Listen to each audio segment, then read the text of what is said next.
PNR Networks is a member of Patreon. Show your love for our shows by joining our ongoing fundraising campaign and get some fantastic perks in return.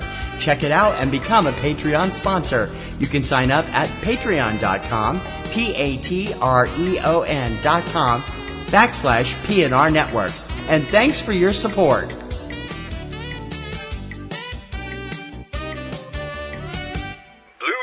This podcast is a member of the Blueberry Network. Blueberry. No E's. That's Blueberry, BLUBRRY.com. Blueberry.com. This podcast is a proud member of the Lamb Podcasting Network.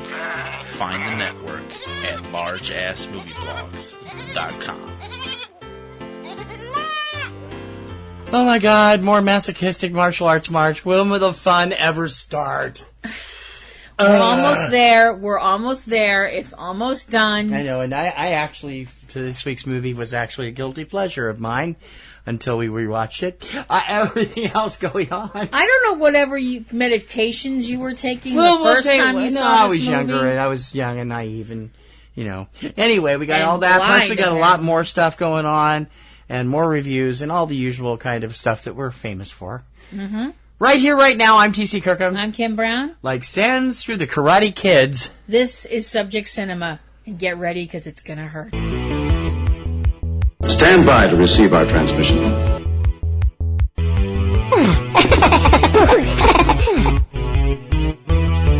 This town needs an enema.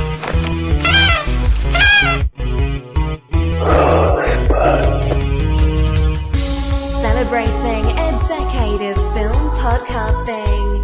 Blasting out of Beantown, USA, you're tuned into Subject Cinema with T.C. Kirkham and Kim Brown. Directive.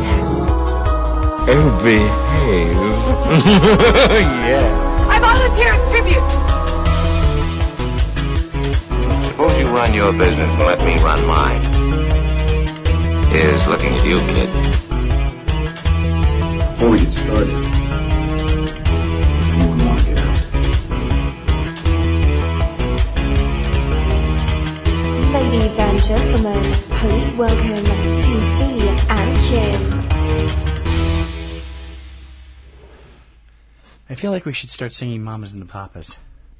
Why? Monday, can't have a day.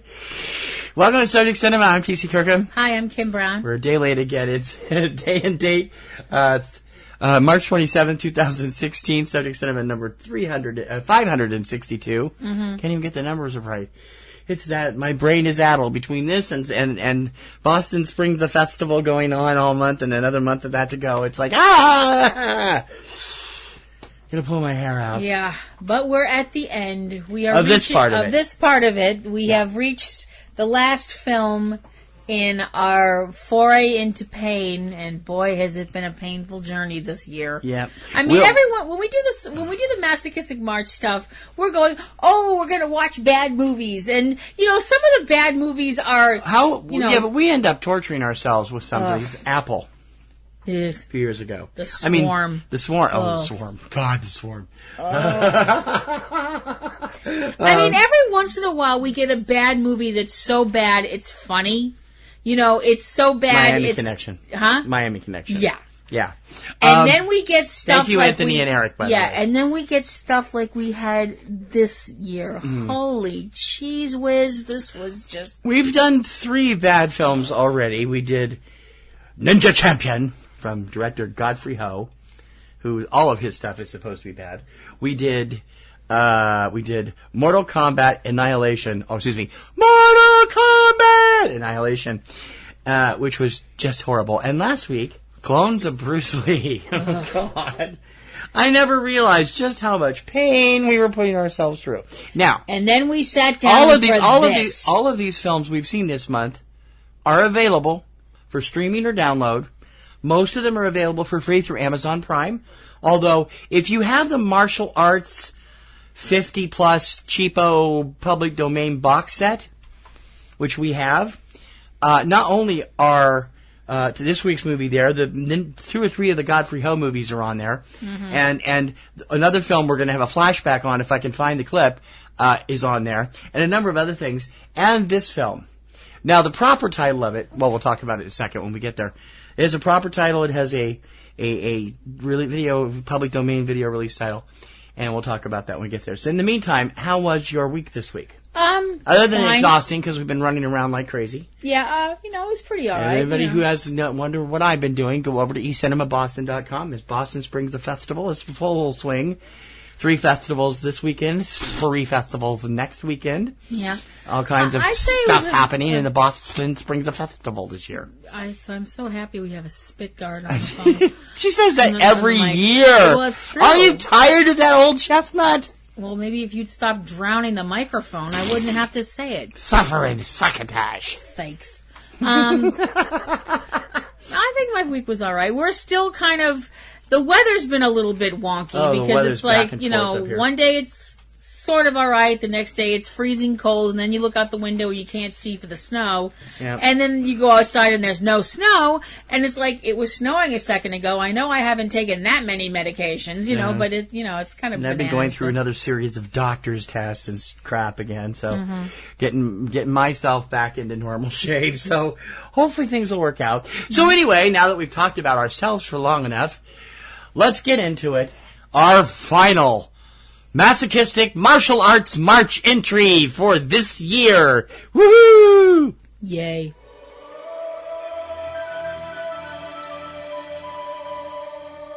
Everybody is kung fu fighting. Your mind becomes fast as lightning.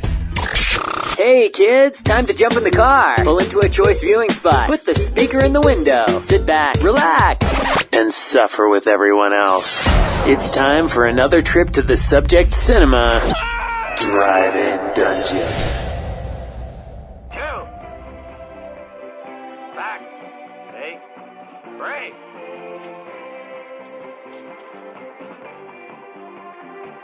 Who are you gonna hurt with that? Back. 8. 4. Come on, get the weight forward. 5. Back. 8. 6.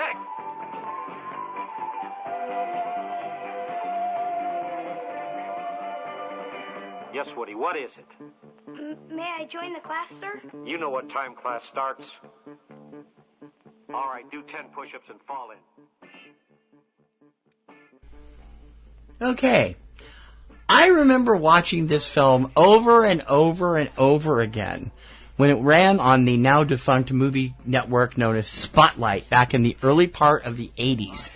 81, 82.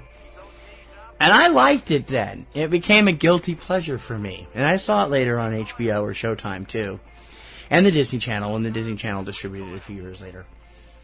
But looking back on it and having rewatched it, because Kim had never seen it, maybe it's because they changed the title that it sucks so bad. Because when I saw it, let me have my say. When I saw it, it was called The Little Dragons, but that's not what it's called in this public domain version, although all they've done was push out some of the audio that had some swearing in it.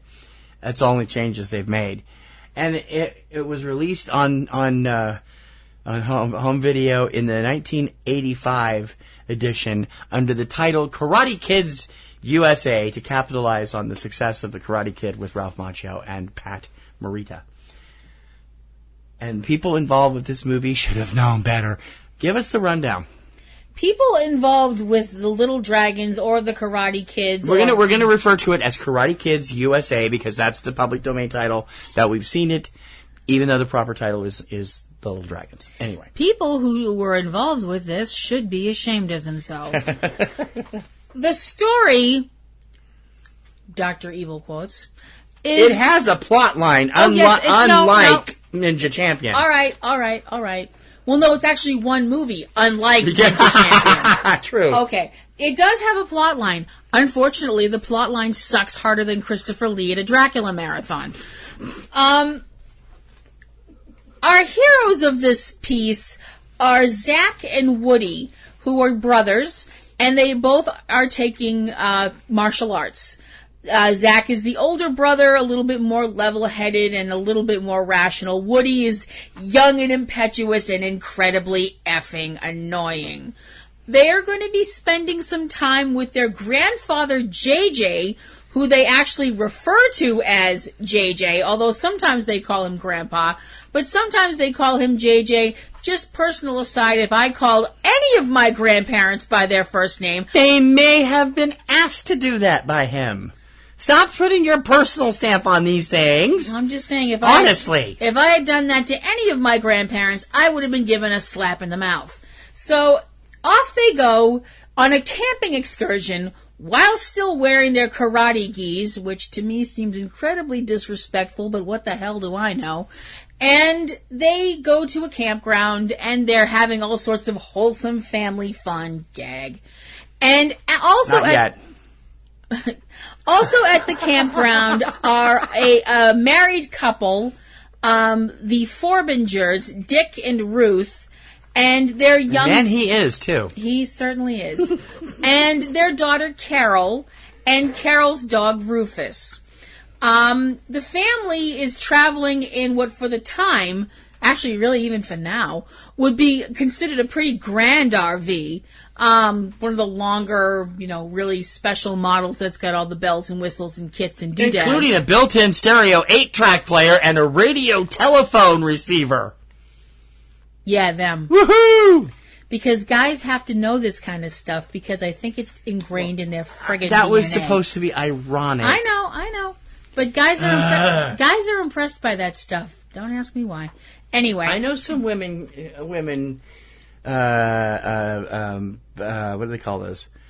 Tech heads? Huh? Tech heads? Tech heads, thank you. Anyway. The Gadget geek, that's what I was looking for. Gadget geek. All right. The RV winds up getting stuck because Dick doesn't know how to drive along with not knowing how to be a father or a husband. And they wind up being helped out by a couple of local gentlemen who live He refers to them as hill people. Hillbilly. Well, he refers to them as hillbillies, No, he called them hill people. Hill people. Because apparently saying hillbillies was unkind. I don't know. No, that's what they call themselves, hill people. Although I would think these people would be insulting to hillbillies, hill people, and just people in hills in general. The brothers, Carl, who comes across as oily and sneaky, and Yancey, who comes across as a good reason why brothers and sisters shouldn't have sex, get the vehicle unstuck. Oh my gosh. But they have taken a shine to the vehicle, and they decide, along with their mother, white trash matriarch Angel, that they are going to kidnap young Carol and get a ransom to try and improve their lot in life. And into all of this comes JJ, Zach, and Woody, and martial arts mayhem ensues eventually, but it takes a long friggin' time to get there. Is that the whole thing? That's all you're going to get out of me. Okay.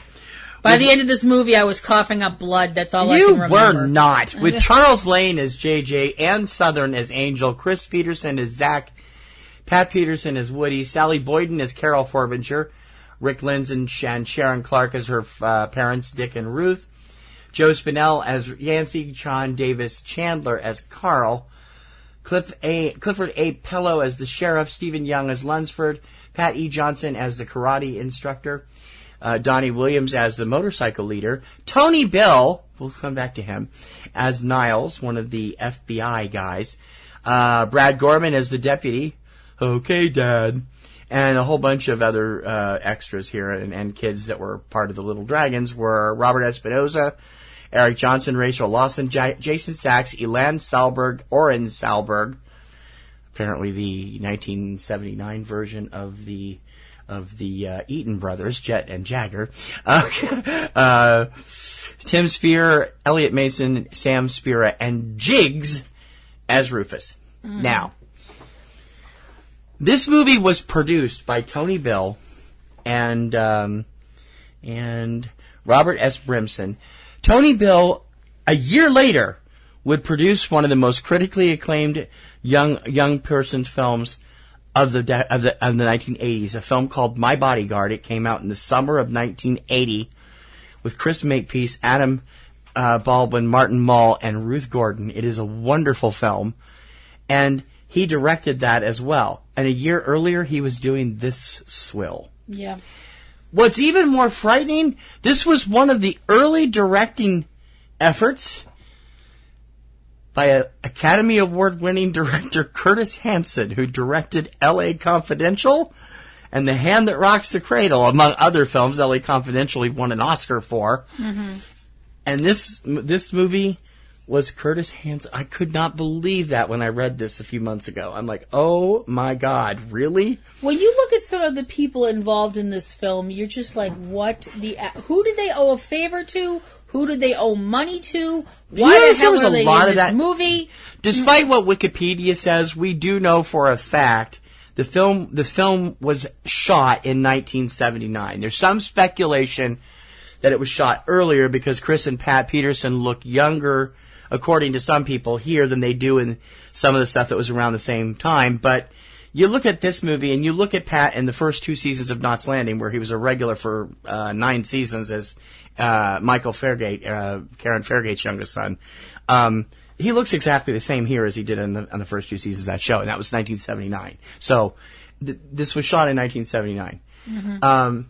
Chris Peterson looks younger than he did when he did Where the Red Fern Grows, and that was done in 1975. So I don't know how that worked, but how in 1978, 79, even far back as 77, so many big-name stars got stuck in such crap. Mm-hmm. Jack Palance, Jim Backus, and a number of other people were all involved with that Angel's Revenge crap, which came out the same year. Peter Lawford. Just makes me want to puke. Ann Southern. How did they... I mean, Ann Southern was noted not to have really wanted to do this, but she needed the money, apparently. And I mean, Ann Southern was a graceful and beautiful star of the 50s and 60s in movies and TV. Mm-hmm. And Charles Lane, when you see him, you know him. He's like Mr. It's that guy of the elderly set. He's definitely one of those, hey, it's that guy. He did a ton of episodes of Bewitched. And he kept working right up until he died at the age of 102 in the early part of the 2000s. He was in a lot of episodic television. Joe Spinelli was the title character in the original, considered one of the seminal films. Spinell, not Spinelli. Spinell, I'm sorry, I did say Spinelli, I do apologize. Joe Spinell was in one of the seminal slasher films of the early 80s, Maniac, which was remade with Elijah Wood. John Davis Chandler was one of those people that you definitely... He still is. He's still working. No, he's passed away. Oh, did he? He passed away. I thought he was still working. No, okay, I must have read that wrong. He passed away in the early 2000s, I think. I think that's Joe Spinell. No, John Davis Chandler... Oh, no, he died in 2010. You're right, yeah, sorry. Yeah, and he's definitely one of those, hey, it's that guy people, was involved in a lot of stuff. But yeah, like you mentioned, I mean, a lot of people from the early days of Hollywood, you know, they wound up doing films that were just, you look at them and you're like, what the actual F? Why were these people in these movies? You have somebody like Ray Milland, who was, you know, in a lot of great films and ended up doing Frogs and The Man with Two Heads and all that crap. Yeah. Joan Crawford's last film was this awful thing called Trog, and Veronica Lake. Let's not go there. Gosh. So anyway, back to this movie. It kills you. Rick Lenz, you might recognize as Carol's father. Rick was a character actor, still is around. Best known for playing Beans Baxter's dad in the New Adventures of Beans Baxter, one of Fox's early shows. Mm-hmm, mm-hmm. I don't know. Sharon Clarkson, a character actress, and Sally Boyden, who plays Carol, the daughter, became quite a big star in her native Australia. You'd never know she's from Australia. She has a masterful American accent here. She does, actually. And she's become known mostly as a singer. But holy crap, is this movie painful. It's not funny. The martial arts... It probably is funny to the kids set. Who? I thought it was funny the first time I saw it. I was 18 when I first saw it. I'm sorry, what? Nothing. No, I'm just... okay. But I'm sorry. Saying. If I had seen this in my theater, I would have been like, I want my money back. Well, I don't think it ever really got to the theaters. Believe me, I watched some crap in the theater growing up as a teen, as a tween and early This teen. movie was designed to be in the same vein as the rip-offs, like Here Come the Tigers, which was a rip-off of the Bad News Bears. Yeah. Oh, there was a ton of the plucky kid movies that came out in the 70s and 80s. later you'd get more crap like that, like the Mighty Ducks and Manny's Orphans and a few others. Ladybugs, all these kind of. So, this movie is insulting. This movie is insulting to martial artists, hillbillies, parents, dogs, police officers, biker gangs. And pretty much any air-breathing mammal. It's just terrible. I want to know why the hell she carries the damn dog everywhere. The dog. I'm telling you, the dog's related to Farron. Frida's cat from the Peanuts. The dog strip. is not crippled. The dog can walk on its own 4 feet. We saw it walk on its own 4 feet. And when it does, it gets bagged by the bad guys. What fun is that? I'm like, and you were complaining that there was a lot of stuff going on with the movies, a family film where kids are getting kidnapped all the time. But that was the whole premise of movies like Benji and Bingo, all of them involving dogs. You I would also like to bring up I am calling bullshit on another portion of this film. There is a portion of this film where the little girl has been kidnapped. They've brought her into an abandoned mine where they're holding her, and she's been put in this little corner of the mine where they have to get to her by crossing a pit that they cross with a 2x4. So they leave her on the other end, walk across back, take the 2x4, so she's stuck. So she's sitting there all afraid and alone in the dark, which is scary. And all of a sudden, oh my gosh, there's rats. And these rats start coming closer to her that are obviously not wild rats. No, they're trained and they're clean. They're clean. They're too fat to be wild rats. You're not going to see a feral... I have seen really fat wild rats. I have out at Swampscott. I mean, they were as big as a cat. So I'm not buying that. You're not going to see a wild rat that looks that clean, that well fed, and a wild rat is not going to come that close to a human being. I am calling bullshit on that scene. I don't necessarily agree with you on that. But. All right. But wow, this movie sucks. I'm sorry. The acting is horrible. The dialogue is terrible. It is just one of the worst movies I've ever seen. Never mind one of the worst martial arts movies I've ever seen. That I would agree. This is one of the worst movies I've ever seen. There really is very end little. Of sentence. Boom. There really is very little martial arts action. There's the karate classes at the beginning and the end of the movie. Yeah. And then there's 2 sequences where they're fighting the bad guys near the end of the film. Yeah. The rest of the karate action is Woody, that's the Pat Peterson character, trying to do this flying kick and like hurting his foot, flying off and then landing in a lake. Mostly it's Woody attacking trees. Yeah. And the trees keep winning. Now, to his credit, Pat Peterson grew up to be a rather respected young actor who won 2 Youth in Film Awards, now the Young Artist Awards, for his role as Michael Fairgate on Knots Landing. And I or at least he was nominated. I don't know that he won both of them. He was, he's out of the business now. He owns a chain of health food stores in Southern California. But I always thought he was a really good actor when he was on Knots Landing, and I always wondered why he didn't do more. And I had known him from this and from a couple of other films he'd done, and so this was interesting. Although I'd seen him on Knots Landing first before I saw this. That's why I was attracted to this movie, because he was in it. So out of the 2 of them, he is the better actor. I thought you said he wasn't. No, he's all right. The little kid. The little kid is who I'm talking about. Oh, I thought you meant the older brother. No, the older brother. I don't think the older brother can act. Oh. No, the younger brother who played Woody, that's Pat, went on to be a big star on Knots Landing. Oh, all right. Sorry. I went through this with you the other night when we watched it, too. I'm sorry. Well, maybe he got better as he got older. He did. I don't actually... Well, to be perfectly honest with you, that really isn't his fault. The dialogue in this movie sucks. It's horrible. It doesn't help. Now, let's set up some of the plot lines. Number 1, Woody's kind of this rebellious... I don't know, what is he, 12, 10? Yeah. I'd say he was about 11. Yeah, because the older brother, I think, is supposed to be 14, 15. So,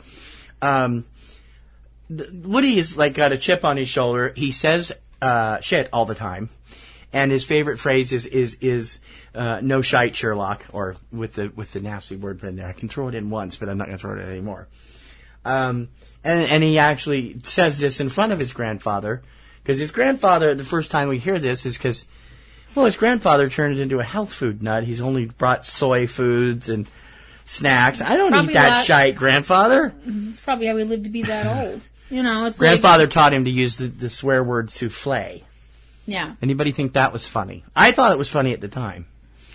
You know, but it was like, okay. Now, looking back on it, I'm wondering, it's like those things that you watch when you're a kid and love them, and then you look at them 30 years later and go, what did I ever see in this thing? I know. Well, it's like when we watched, I mean, you and I were both enormous Wonder Woman fans. I still am an enormous Wonder Woman fan. I'm still an enormous Wonder Woman fan, too. Cannot 8 wait. p.m. MeTV every Saturday night. Cannot wait to see Gal Gadot in Justice League. Well, that's true, too, but I'm talking about Linda Carter. Can't wait. My point being, you and I both love the character of Wonder Woman. We read the comics, we watched the TV show. You know, but when you watch the television show now, it's like it's incredibly dated and it's really, really campy. And the '70s ones are worse camp than the '40s ones. Because I mean, we got the DVDs when they came out, and we were so excited, and we watched them, and we're both sitting there, and we're both thinking the same thing. Oh my gosh, this is so campy. Does she realize that? Does he realize that? And it was supposed to be campy. The '40s show was made that way. I know, but we looked at each other, and it was like, do you remember this being this campy? No. I did for the 40s ones.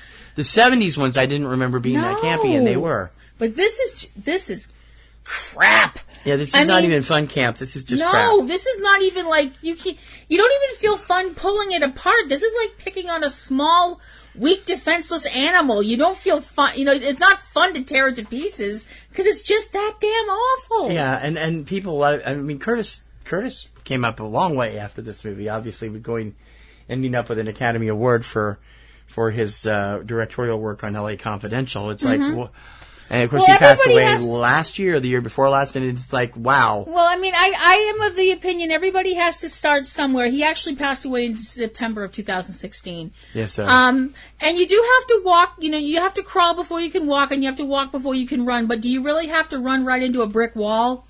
I mean. Wow, this movie hurts. I mean, really, really, really badly. It doesn't help also, and I want to point this out. If this movie is available for free for Amazon Prime members, you can watch it on Amazon for free if you're a Prime member. I'm betting it's a better quality than what we saw, because what we saw was on the 50 karate martial arts 50-pack cheapie, and it was very washed out. Very washed out. It's still, you know, you could see it. It wasn't terrible, but it was very washed out. I remember vivid colors in the campground from when I watched it. You can see everything that's going on. More's the pity, but you know, it was very, very washed out. Like you can said. Be vicious when you want to be. Thank you. I also, like I brought up earlier on, I do want to. Now, this one is just a me thing. I mean, I don't know if I'm wrong about this. If there's anybody out there who practices martial arts, please tell me. If I'm wrong, I'm wrong. I would think running around in your karate gi with your belt on, the wherever rank you are belt, and you're not doing your lessons, you're not practicing, you're just doing stuff. Mm-hmm.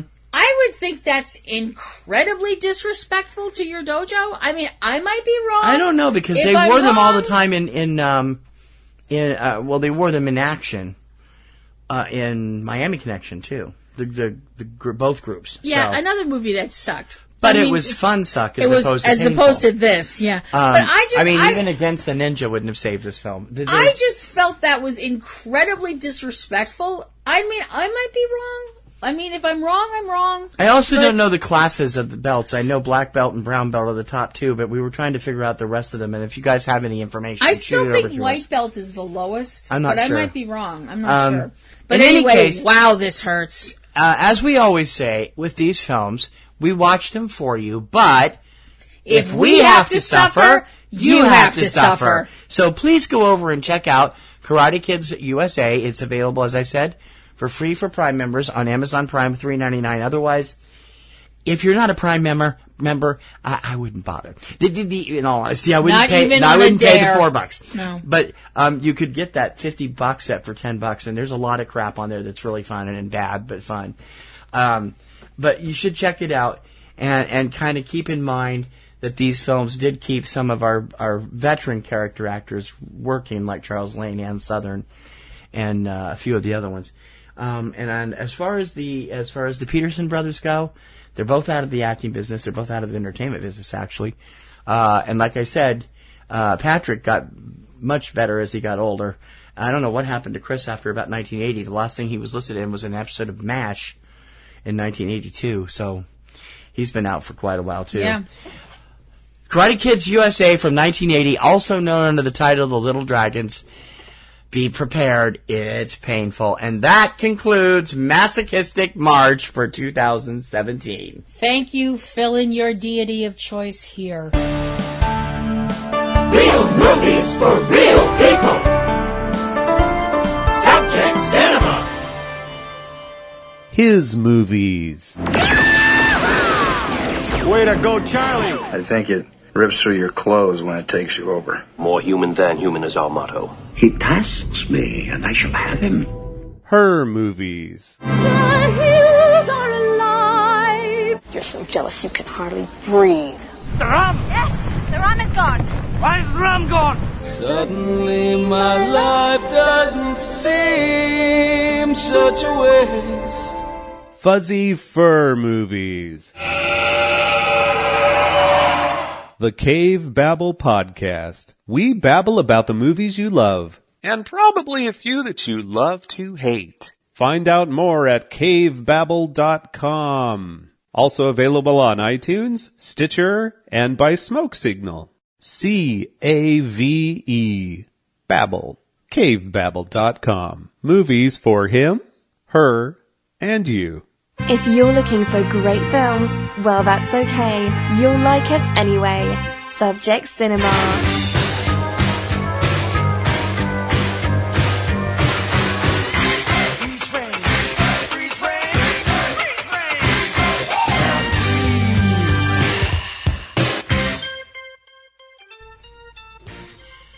So, do you use Rotten Tomatoes? Not terribly often, to be honest with you. What do you usually use? When you're looking for info on a movie, where do you go? Usually the IMDb. Even though we know that the ratings there are completely trolled out and they don't really mean much of anything. I use them because I put ratings there. So I feel like, I know that I'm being honest, and I just assume that other people are being honest too. You're so sweet and naive. I know. Director Brett Ratner had this to say last week about Rotten Tomatoes in an interview with Entertainment Weekly, quote, "The worst thing we have today in today's movie culture is Rotten Tomatoes. I think it's the destruction of our business. I have such respect and admiration for film criticism. When I was growing up, film criticism was a real art, and there was intellect that went into that, and you would read Pauline Kael's reviews or some others, and that doesn't exist anymore. Now it's about a number, a compounded number of how many positives versus negatives. Now it's about what's your Rotten Tomatoes score. And that's sad because the Rotten Tomatoes score was so low on Batman vs. Superman, I think it put a cloud over a movie that was incredibly successful," close quote. Mm-hmm. He also said, "People don't realize what goes into making a movie like that. It's mind-blowing, it's just insane, it's hurting the business. It's getting people to not see a movie. In Middle America, it's a low Rotten Tomatoes score, so I'm not going to go see it because it must suck. But that number is an aggregate and one that no one can figure out exactly what it means, and it's not always correct. I've seen some great movies with absolutely abysmal Rotten Tomatoes scores. What's sad is film criticism has disappeared. It's really sad." Also, last week, Netflix announced they're going to change their rating system. Previously, they had done 5 stars. Now they're going to a strictly thumbs up, thumbs down. They say it's better for their pull up movies that you'll be interested in seeing. However, IndieWire's Eric Cohn completely disagrees with them and said it's going to destroy Netflix your chance of ever finding anything that you might luck into on Netflix because of the star system. You want my honest opinion? I think it's lazy. What's it's lazy? Lazy as hell, the thumbs up, thumbs down. So that's, do you think the film criticism, the way it went downhill, actually started with Siskel and Ebert on television?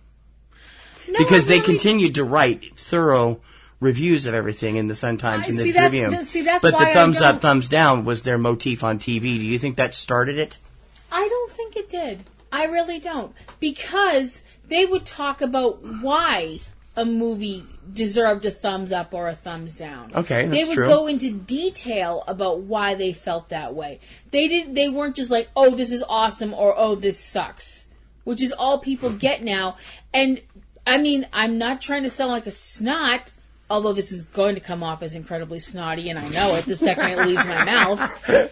That kind of, oh, this is awesome, oh, this sucks, kind of soundbite thing is all certain people of certain age groups seem to be able to handle. You try and say anything... Ouch. You try and say anything that's beyond a few sentences and takes words longer than, 3 syllables, and you've lost them. Wow, there goes our listenership. Once again, not trying to be a bitch. But yeah, I agree with you. Actually, things cannot be. I actually don't have to try to be a bitch. And actually, good film review cannot be done in 140 characters. No, I don't care how much you want to do it in 140 characters. It's just not possible. I've gone online and talked about a film that I saw on Twitter and said, this was really great. It was exciting. I didn't like it or whatever I said, but I would hope that people would then come listen to our show and find out why I feel like this was really exciting or this was really poor or this was really, incredibly pretentious. Skip it because no one's going to, it's a terrible movie kind of thing. When it comes to film criticism, were you ever into that? Did you ever take the time to get into long-form film criticism by people like Pauline Kael or Andrew Saris or Bosley Crowther, when that would have been old for you, or any of them? Were you ever interested in any of that as a film goer? Because I wasn't until I became a host of a film podcast, and now I rapidly read the long film reviews. The analysis done every month in Cineast and Film and Film Comment and a number of other magazines, because I'm trying to educate myself into being able to be doing that myself. And I want to be able to do long form reviews and say, this is what I think, this is what's wrong, this is not what's wrong, this is why it looks good. And I'm not at that level yet. So I don't try to do it. I don't want to pretend to be something I'm not. To be honest, no. I didn't really follow critics very much as I watched more and more films, simply because at the point in my life where it wasn't just movies anymore, there were movies and there were films. When I hit that point in my life, I was a teenager. I was extremely... I'm not really sure how to word this. I wouldn't say I was rebellious in an overt way. I was rebellious in a covert way. If you told me to do... The fastest way to get me to do something as a teenager was to say, see that? Don't do that. Well, so the fastest that's way a teenager today anyway. The fastest way to get me to not listen to critics was for them to be like, well, we're critics and we know everything. My attitude was, F you, I'm going to go find out stuff myself. Well, then how did you find out that there were movies and there were films? Was that simply on your own? Because I would have never, I'm speaking from personal experience, I would have never gotten into films, and I say that in my Armand White voice, films, if it hadn't been for Siskel and Ebert directing me to this little oddball film called Koyaanisqatsi. When I was 20, when it was on American Experience the next year, I watched it, was mesmerized by it. I didn't know that was an indie at the time, and it was really hard to come by, and I still have yet to see it on the big screen, and I would love to. And it's like, something like that would have never popped out for me. I was the kind of guy going to see the current movies, and Karate Kid was my ilk back then, or Ghostbusters, or unfortunately The Goonies, which was a crappy movie. I don't care what anybody else says. So was Ghostbusters, and there were. I think for me it was high school. It was the fact that for the most part, when I was in high school, specifically like my junior year, a lot of the kids I hung out with that I was close with were the kids in the senior class, and I learned from them because they were the arty, the arty crowd, the art theater crowd, and that kind of a thing. And they would talk about certain films and certain directors, and that was what I was like, oh, okay, so I'll go check this out. And then when I got to college and I started really being more interested in looking at specific genres of film and really breaking it down, part of that had to do with one of the classes that I took when I went to college, this class called Film and Fiction, which really was a real eye-opener for me. I've had to have the School of Hard Knocks along the way, just educating myself. But there's nothing wrong with that. Well, yeah, there is, according to other people out there. Roger Ebert himself, if you've never seen, you can't be a film critic if you've never seen Ozu. And I'm like, well, yeah, you can. You just have to do it differently. That's an arrogant statement, and I would never say that to anybody.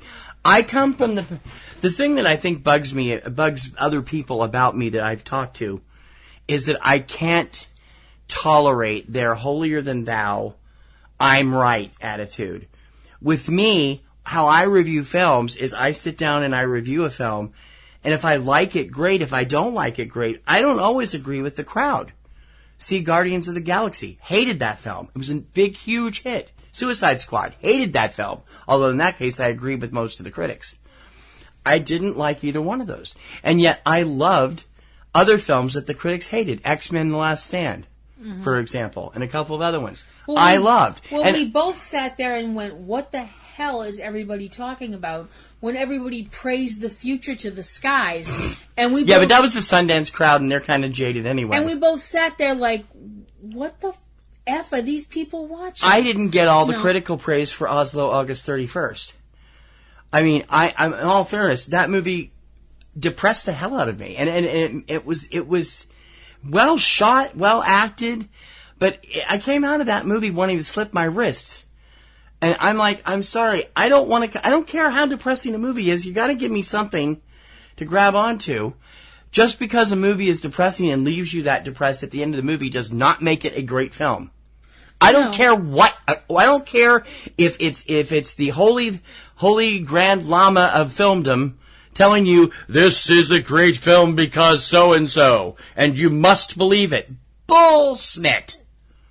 I don't buy that. Well, okay, you look at another film. Well, obviously, you can't come out of every film singing and dancing. You can't come out of something like... I dare you to try. You can't come out of something like a film unfinished feeling great. I mean, the theme from Hogan's Heroes would not be a good idea, no. You can't. Unless there's something seriously wrong with you.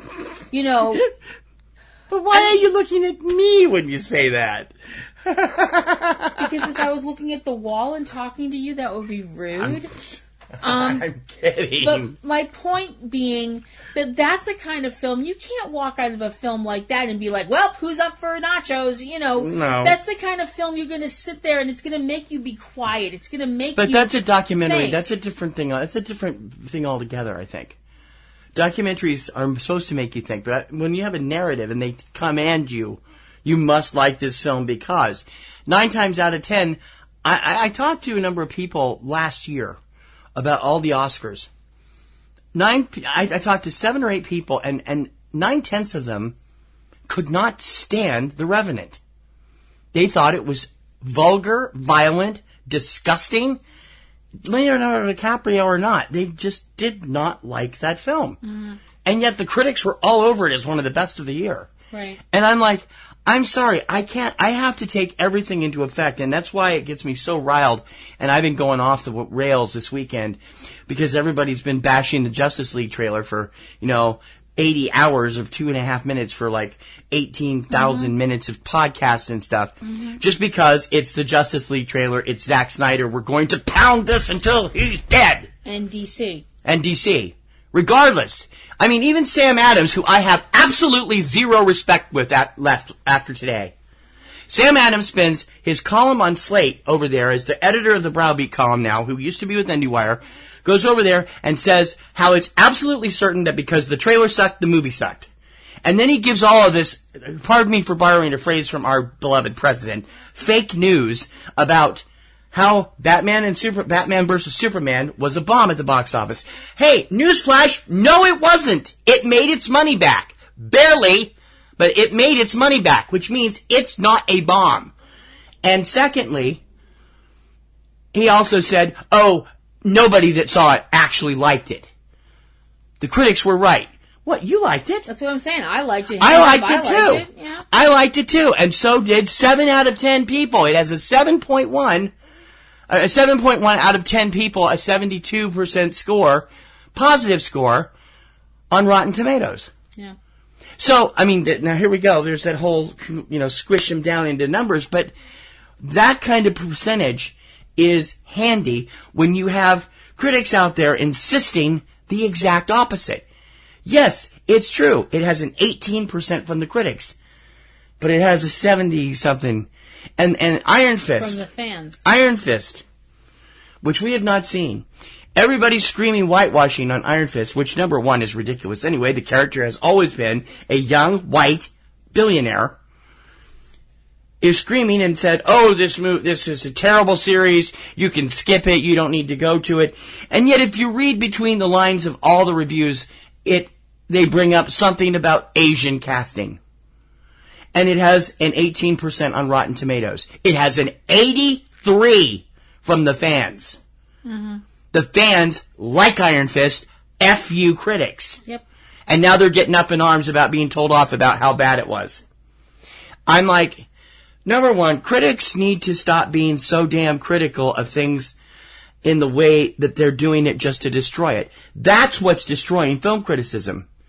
They're not analyzing films to analyze films. They're analyzing films and pushing their agenda. Mm-hmm. They have no interest in whether or not it's a really well-made film if it's against what they believe in politically. Yep. And that is being proven more and more with every longer criticism piece there is that hits the internet. Mm-hmm. And that's my personal belief. I see it all the time. Well, I have actually got challenged by an acquaintance from Quotrudis when I posted a rather scathing article about the critics' response to what is in actuality probably a pretty bad film called Little Boy last year or 2 years ago. And oh my God, they went off on Twitter and Facebook, and it's like, well, because all the critics were bad. The critics didn't like it at all. They thought it was a mess. And yet, the faith-based audience that it was aimed at gave it a 92. There is something seriously wrong there. Mm-hmm. If they can see it, what are they seeing that you're not? That's what the critics need to ask themselves.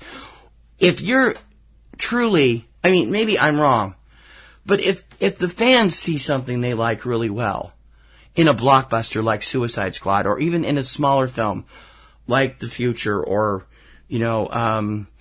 what's something more recent that we really were kind of about? I can't think of anything off the top of my head. Like Crazy. No, I'm not going to badmouth one of Anton's movies. Right, The consensus has been, and that wasn't critics, that was Sundance. The fans, quite often the movies that the critics go nuts over have a lower fan score. Mm-hmm. Look at La La Land. Yep.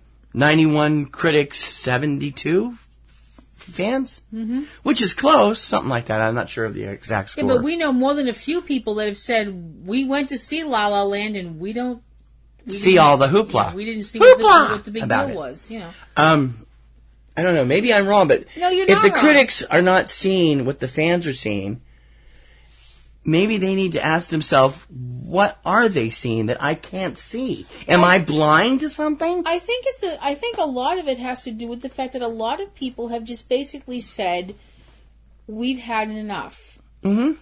When it comes to the simple fact that so many critics over the last 10, 15 years, whatever movie comes out, mm-hmm.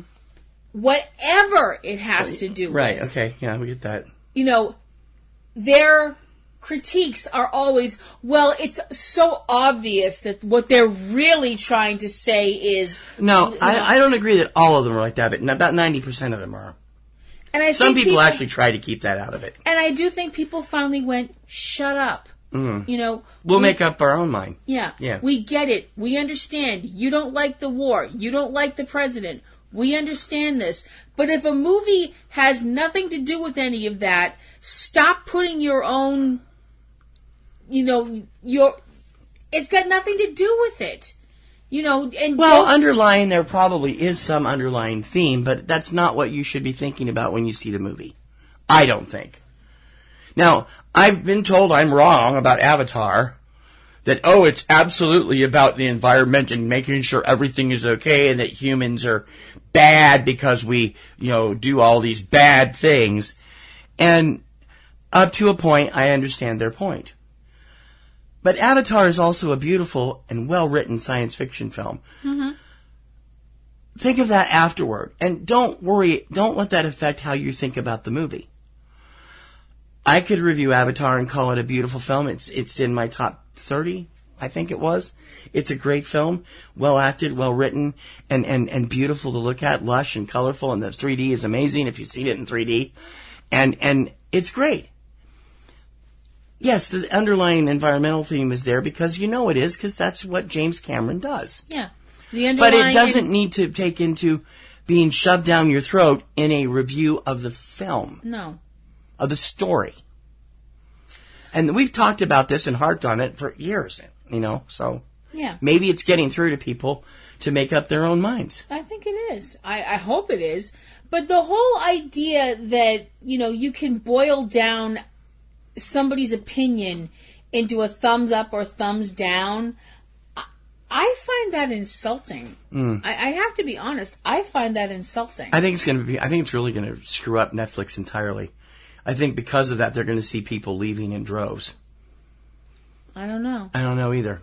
I don't know if people will be leaving or just not bothering to comment. Or not searching for things, just looking directly for what they're looking for, and that's it. What do you guys think about this comment that Brett Ratner made? And do you think Rotten Tomatoes is bad for American movie criticism or criticism in general? Do you think that the critics go too far pushing an agenda to make it get stuffed into the story? Or should a story be taken exactly as it is, a story? Like in the old days, I'm sorry. Yes, we know the Nazis are bad. Yes, we know World War II sucks. Yes, we know there's all this stuff going on. But in the end, it's still Rick and Elsa getting on that plane. I don't really listen to the other stuff. I'm paying attention to the story. Mm-hmm. And so did everybody else. You know what I mean? I get you. I do. And that's what Casablanca is. It's a love story. It isn't it's a propaganda movie, they said, but you think mostly about the story, not about the... We do, because we're interested in the story. Right. And most people should. What do you guys think? We'd really like to hear from you on this subject. It's a subject very dear to our hearts, and it should be dear to yours as well. If it's not, you should do some research online and see if you can make it part of what's dear to you. Because as long as we keep heading that way, criticism, as we know it, long-form criticism, which is still very good if you're reading Cineast or the really great pieces, usually apolitical. We're seeing, but let us know. SubjectCinema@PNRNetworks.com. No film is too good or too bad for us. This is Subject Cinema. In a world where podcasts already seem to address every imaginable subject, one man broke new ground with a seemingly random obsession about exploding helicopters in movies. He was a podcaster on the edge, a maverick broadcaster who played by his own rules. Now, he has a last chance to talk about the strange way helicopters explode in film. Exploding Helicopter, available on iTunes and Podomatic now. Think you know about chopper fireballs? Think again. All movies, all the time. Subject Cinema.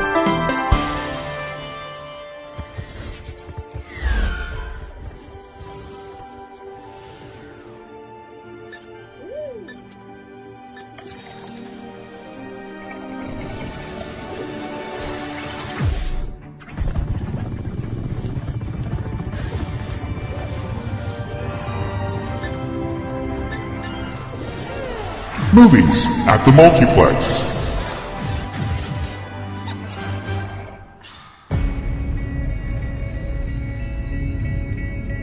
None of us really know each other. We're all screw-ups. But somehow, we were all in the same place at the same time when Billy found those coins.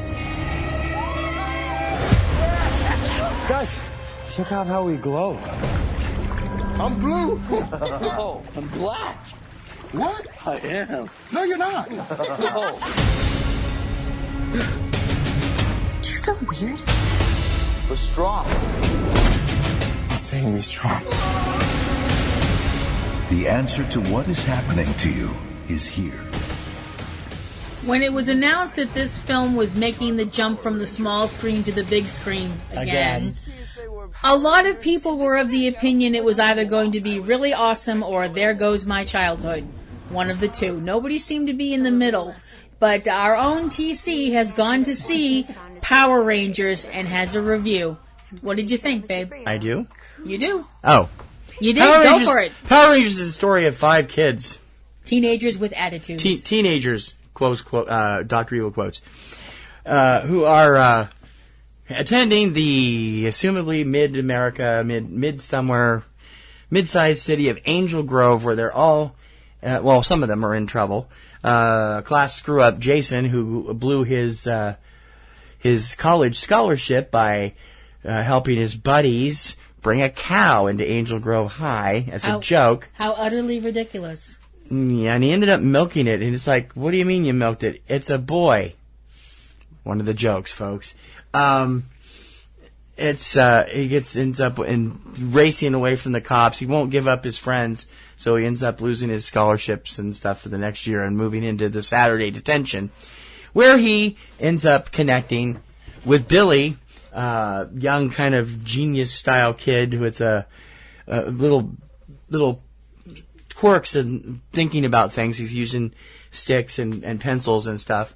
Billy gets picked on by the class jerk, and Jason stands up to pretty much save him, ends up slapping the jerk across the face. Another student is there, Kimberly. Kimberly was a cheerleader at one point, but now she's in trouble with her cheerleader friends because, she punched her boyfriend in the face and knocked his tooth out for a reason.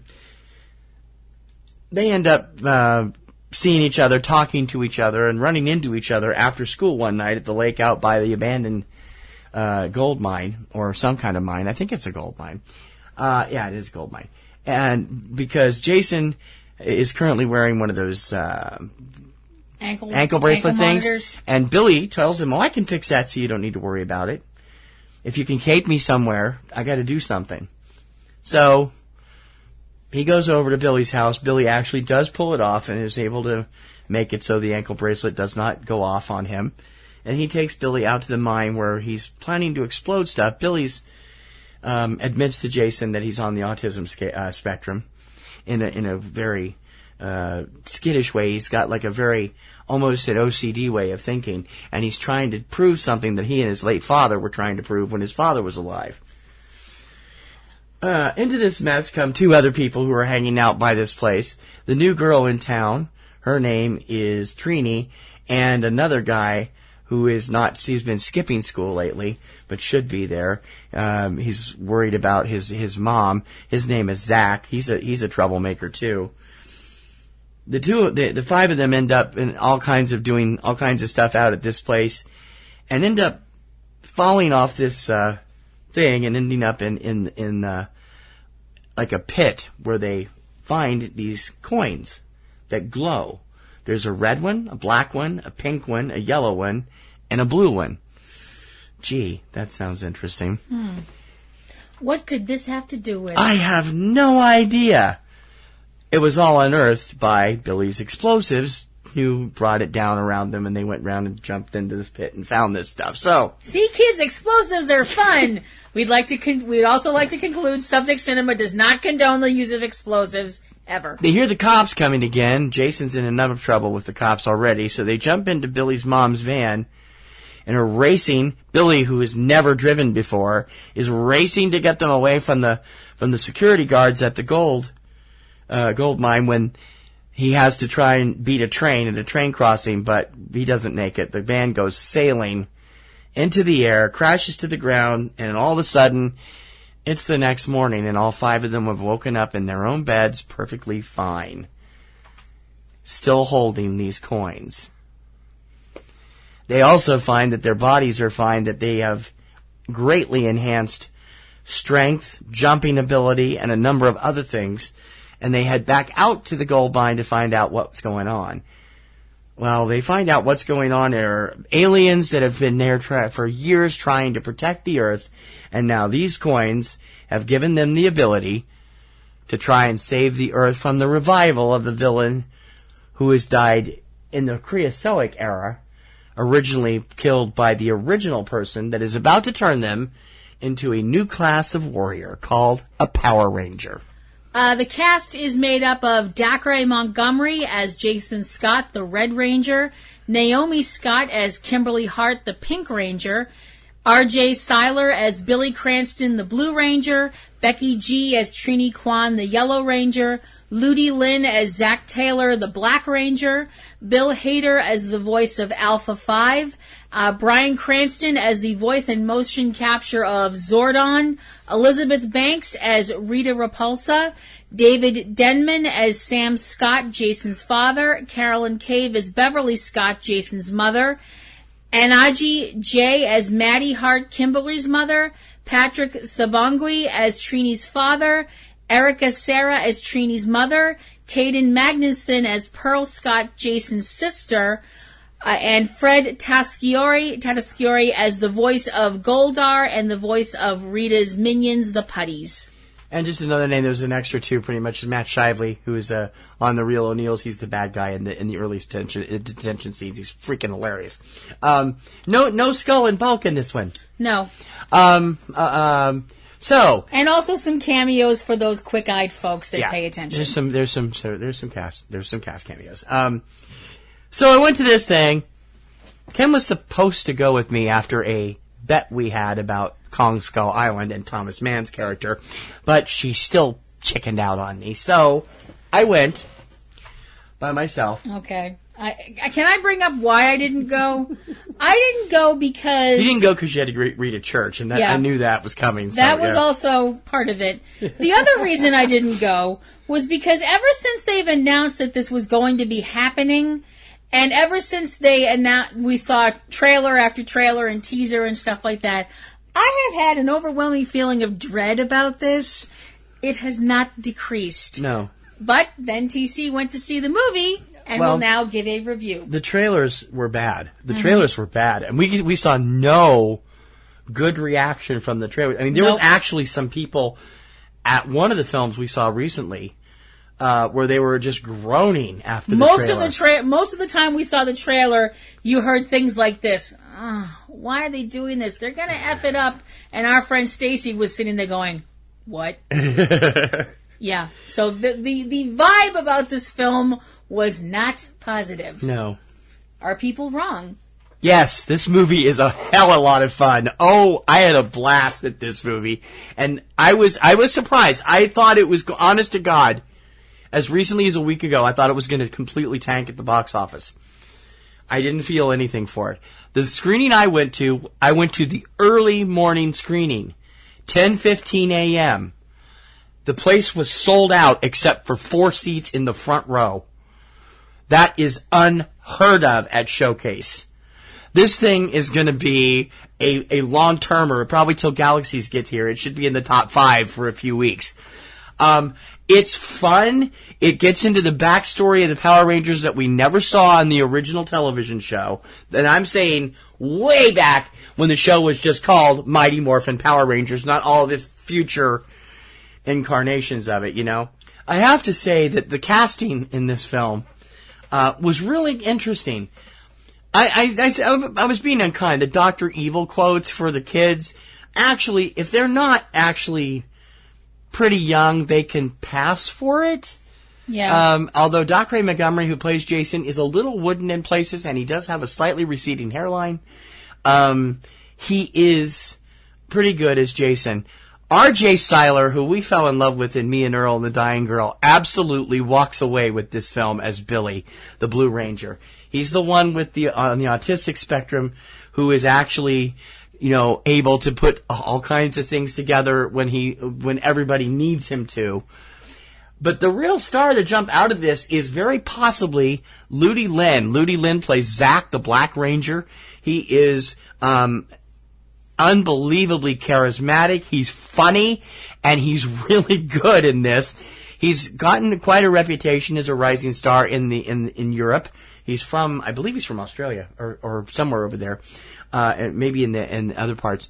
But he is really good in this. The two girls, Becky G, who is, I believe, a singer, Naomi Scott, who's also from Australia, as is Doc Ray Montgomery, and you can't tell if they manage the American accents fine, are good. They're not bad, but this movie belongs to its three male leads, I think. Bryan Cranston makes an interesting Zordon. He apparently has a connection to the original show. He did one of the voices of one of the bad guys. Mm-hmm. Bill Hader is hilarious as the voice of Alpha 5, and they've redesigned Alpha 5 quite a bit in CGI.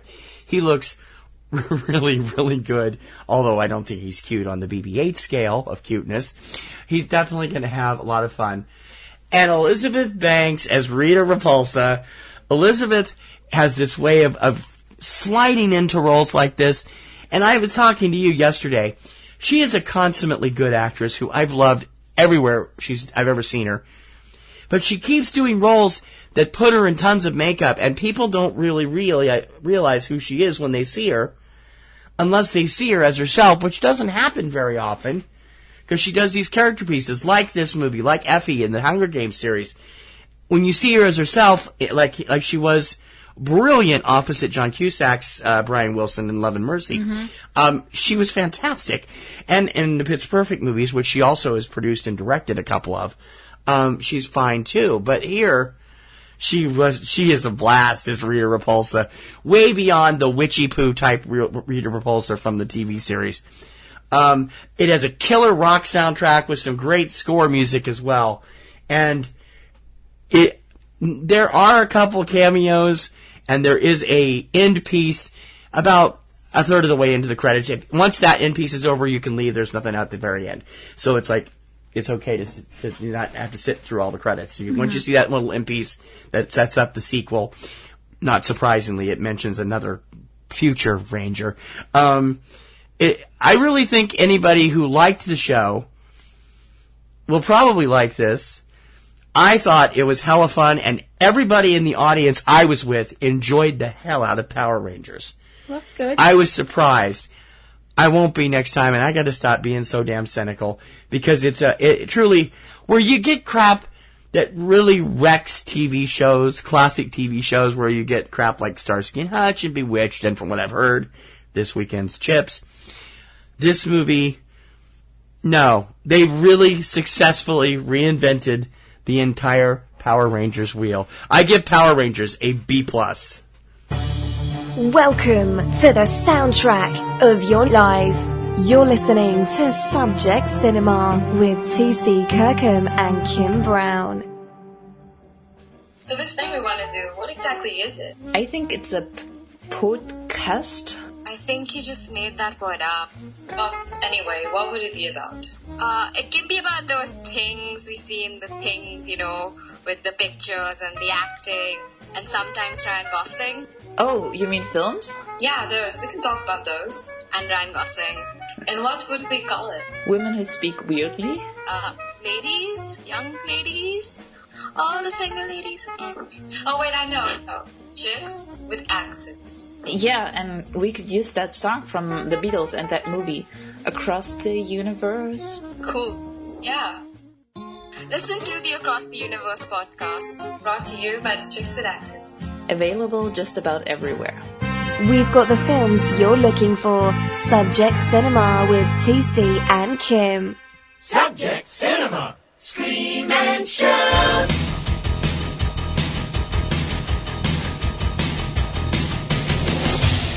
Breaking out this old chestnut for a good reason, and it definitely deserves a little bit of a thumbs up to the Arnold, the Governator. Yep. And everything else we could call him these days. Mm-hmm.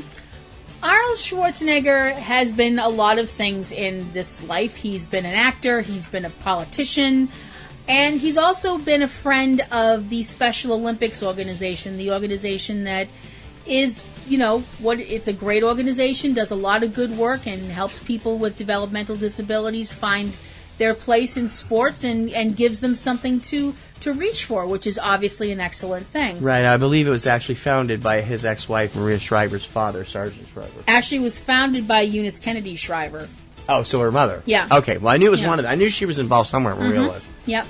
And after the Special Olympics of this year, he went online and appeared in a video with some of the athletes and put up a text that said, "These guys inspire me," which is really awesome and a great thing to say.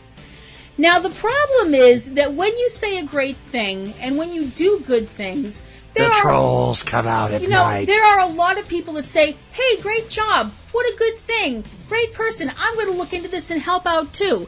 And then you get douche canoes like this. Really? Oh my goodness. Well, I'm sorry. No, I'm not taking that back either. Okay. You get this piece of filth.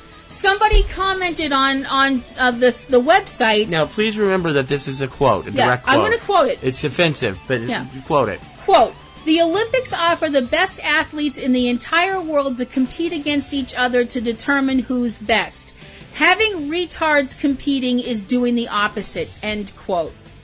Now, not cool, dude. Now, to who, whichever douche nozzle decided to say this. You stop saying that, honestly. There are circles in hell that are going, dude, we don't want him here. We have property values. But Arnold, being a classy gentleman, posted... Up to a point. I gotta be honest, there's some things in his life he's done that are really stupid. He's done like losing what happened with his marriage. Yeah. But anyway, he's done some stupid things, but here he did an amazing thing. He wrote back to this person, considering they don't deserve it, and Arnold said such on his Facebook. Yes, here we go. Quote: "As evil and stupid as well, I'm not sure if it's from Facebook or not. It might be one of the other communication internet things. I'm not sure if it's Vine or one of those. No, I think they said it was Facebook. Okay. Quote, "As evil and stupid as this comment is, I'm not going to delete it or ban you yet because it's a teachable moment. You have two possible paths ahead. Right now, I guarantee you that these athletes have more courage, compassion, brains, and skill, actually more of every positive human quality than you. So take their path. You can learn from them and try to challenge yourself to give back and add something to the world. Or you can stay on your path and keep being a sad, pitiful, jealous internet troll who adds nothing to the world but mocks anyone who does out of small-minded jealousy. I know that all you really want is attention, so let me be clear. If you choose to keep going this way, no one will ever remember you." End quote. Ouch! That was harsh and deserved. I think that is a hell of a quote from Arnold. Mr. Schwarzenegger, there was a point in time when I thought you were absolutely marvelous when you were out there as Conan wearing just a little bit of fur and a sword. You just proved you can be even more marvelous when you get older. Sir, you are a scholar and a gentleman. That was now, be careful using that phrase. Remember what happened to Fierce People. I know. But what he said and the way he said it put this little piece of filth right where they belong. in the gutter. So, to Arnold Schwarzenegger for showing that in this case, you are a freaking class act, sir. You get this week's Subject Cinema, Scream, and Shout Out. Yay! Subject Cinema, Scream and Shout.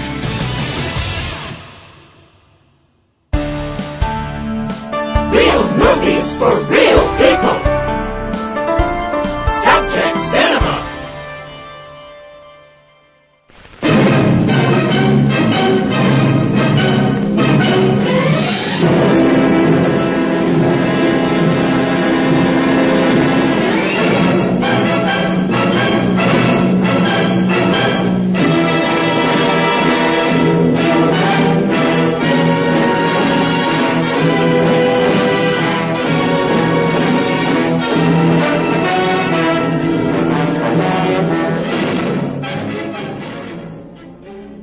It's a classic film that ended up being the first feature film of a major film star. And as always, when it comes to classic films, Kim is our little resident watcher of these, more than I am, unfortunately. But a few weeks ago, she took in the 1946 classic The Killers, starring Burt Lancaster in his first big screen role. What do you think? Okay. The Killers is mostly told in flashback. It begins, though, with a murder. Two hitmen named Max and Al come to a small town to kill a mechanic, a man named Ole Anderson, who is referred to as the Swede. The thing is, he doesn't seem to be a man that's very afraid of dying. When his co-workers try to warn him that these men are looking for him and they're out to kill him, he doesn't try to flee town. He doesn't go to the police. He just goes back to his hotel room and waits. And it's almost like he's got an appointment with death. And Max and Al show up, and there isn't even any sort of a fight, and Ole winds up dead. An insurance investigator named Jim Reardon is the insurance investigator that is assigned to Mr. Anderson's case to try and find out who the beneficiary is on his life insurance policy. And he winds up becoming more than a little obsessed with this story of this man that he never met. And he finds out about the man's friends and associates, and he talks with a police lieutenant by the name of Sam Lubinsky, who had been a friend of the Swedes since they were very young. And we find out in flashbacks the life story of the Swede, how he went from a promising boxing career that ended in injury to falling in with a very bad crowd of people that were ready to do some extremely bad things, and especially falling for a dangerous woman named Kitty Collins, who winds up being your typical noir femme fatale. And it's a story of death and murder and double-crossing, police chases, and winding up with a shootout and more people dying. Mm-hmm. And the cast list is? Burt Lancaster as Pete Lund, otherwise known as Ole Anderson. Wasn't that a name of a classic wrestler, too? That was Arn Anderson. No, that was Ole, too. Yeah, Ole Anderson, yeah. Ava Gardner as Kitty Collins, Edmund O'Brien as Jim Reardon, Albert Decker as Big Jim Colfax, Sam Levine as Lieutenant Sam Lubinsky, Vince Barnett as Charleston, Virginia Christine as Lily Harmon Lubinsky, the former girlfriend, Charles D. Brown as Packy Robinson, Jack Lambert as Dum Dum Clark, Donald McBride as R.S. Kenyon, plus Charles McGraw, William Conrad, Phil Brown, Jeff Corey, Harry Hayden, Bill Walker, Queenie Smith, Beatrice Roberts, John Midgen, and Vera Lewis. And was loosely based on a Hemingway short story, right? Yes, it was.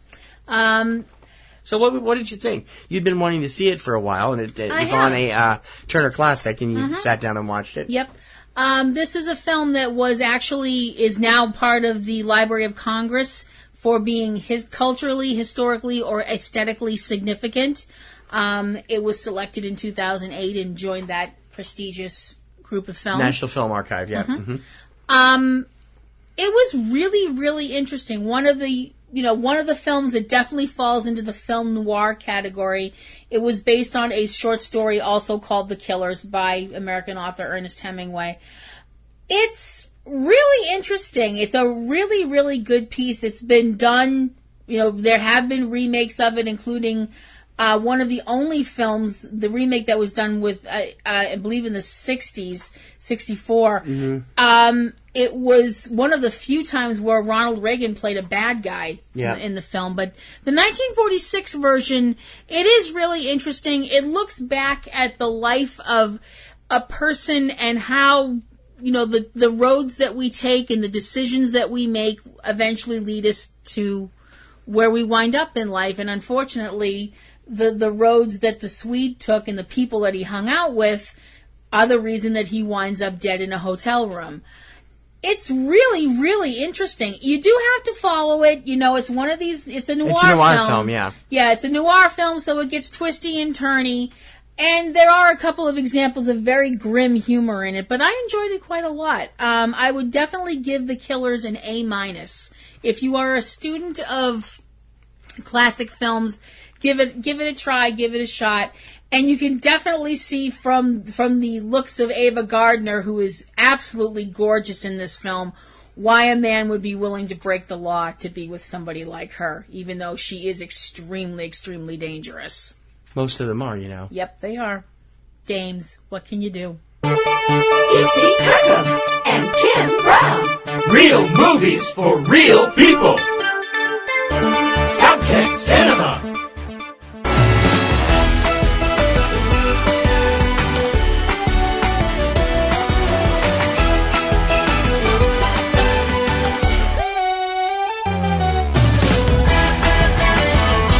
Art House Auto.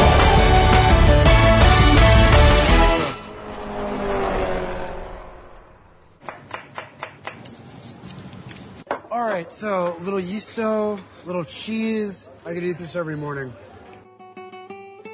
It's about tasting new things and talking about history, this rich, abundant history, and the complexity of things here, but also the beauty of things here.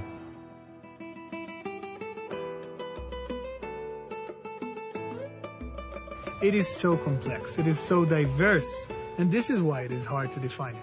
Up until the late 70s, Israelis... foodie film lovers rejoice. A film that made its festival debut late last year is now starting to make its way around the country, starting with New York this weekend, and it will spread slowly across the next few weeks across the country.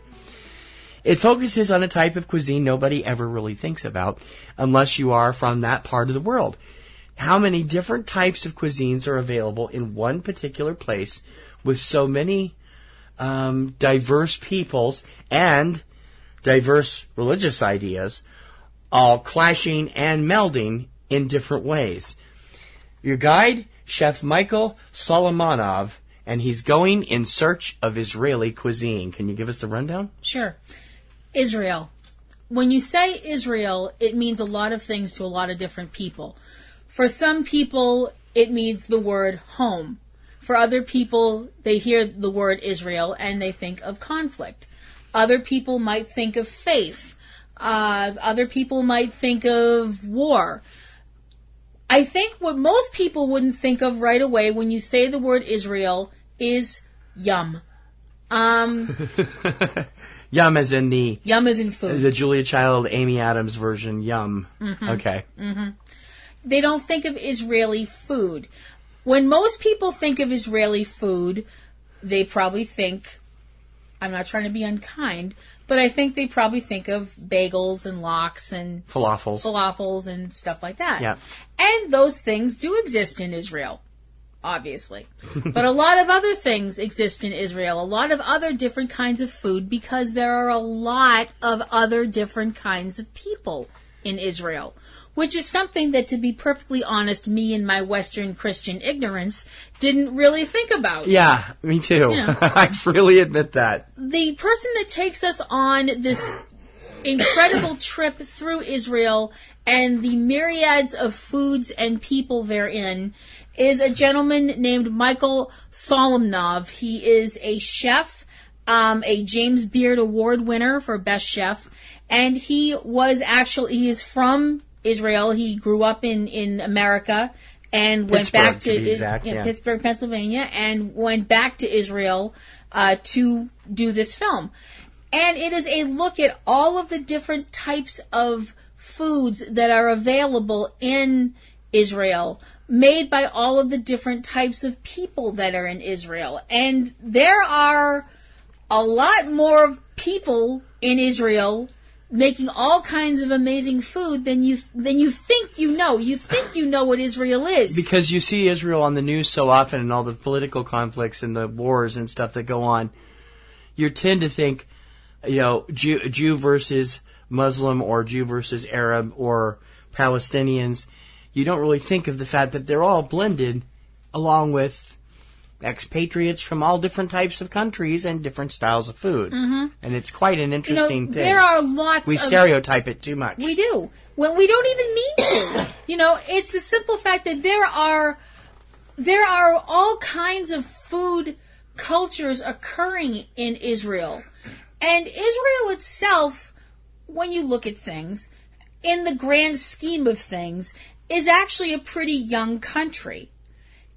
And for a country that's, in the grand scheme of things, on the younger side, when they started to identify, this is our culture, this is our food, you had the simple fact that you had people from all over the place coming together, and they decided, well, this is going to be our food, and we're going to stick with this.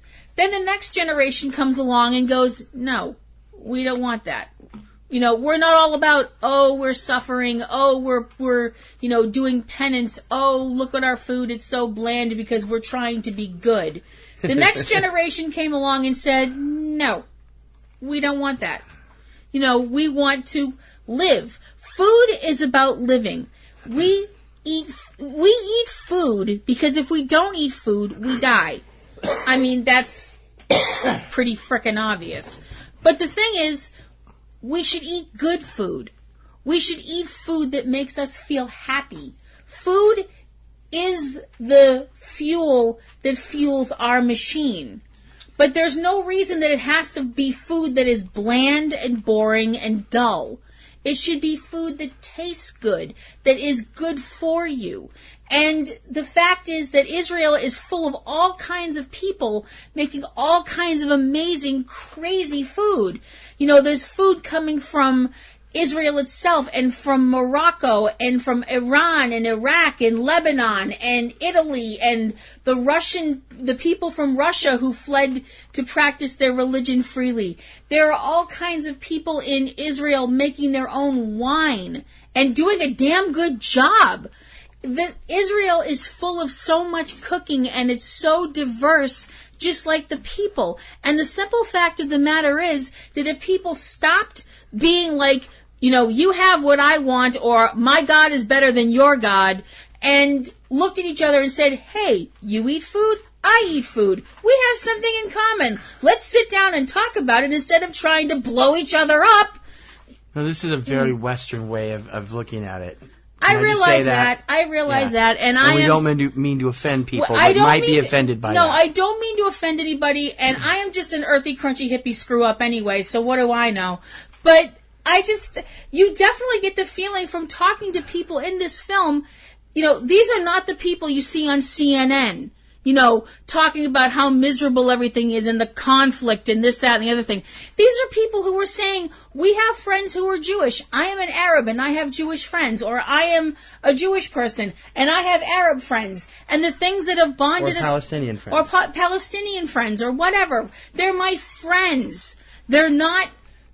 This, my friend. Blah, blah, blah, my friend. They're my friend who likes food. And I like food. Right. And I like to cook food. And they like to cook food. And I like to try their food. And they like to try my food. Yeah.